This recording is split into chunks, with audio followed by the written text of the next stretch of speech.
Hey guys, a little while ago I posted a video talking about how CTE and brain damage isn't as common in MMA as it is in boxing and football. And I can't remember all the details of what I said in that video. It was a while ago, but somebody commented recently, somebody named Robert, and he basically asked why not. I don't remember exactly what he said, but he essentially asked why why isn't there as much brain damage or problems with CTE and MMA as there is in boxing or kickboxing.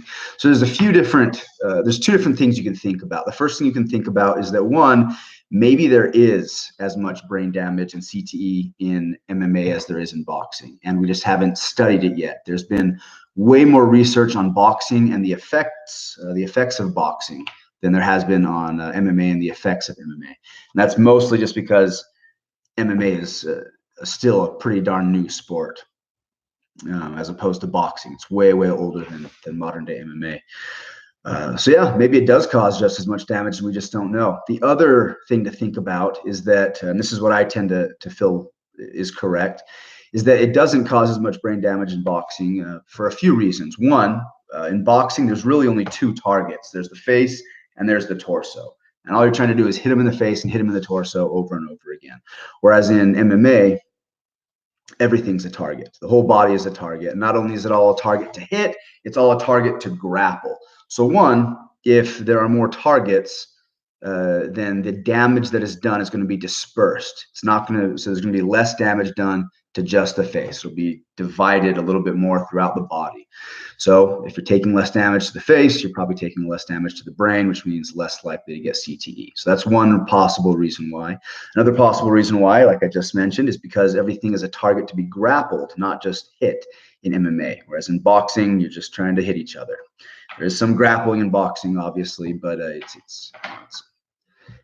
you're trying to hit each other. That's the goal.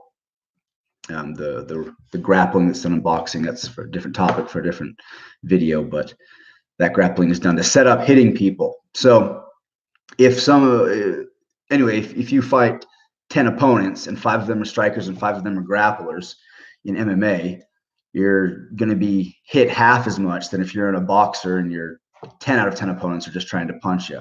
So someone gets a hold of you, instead of pounding your face in, they might go for an arm bar or something instead. So that means therefore less likely to get hit, which of course means less likely to get CTE. The third thing to think about, and this is the biggest one, is that in MMA, if you get hit and you get knocked down, your opponent follows up and finishes the match. Compare that to boxing, where if you get hit and knocked down, the ref is going to step in, stand you up, and he's going to give you a few seconds to recover. And if you are recovered enough, he's going to send you back in there to keep fighting. So in a 12-round boxing match, if you're getting knocked down every other round and then stood right back up just to get hit in the face a few more times and get knocked down again, compare that to MMA, where usually what happens is the guy gets knocked down, the guy who knocked him down jumps on top and hits him once or twice more, and then the ref steps in and stops it.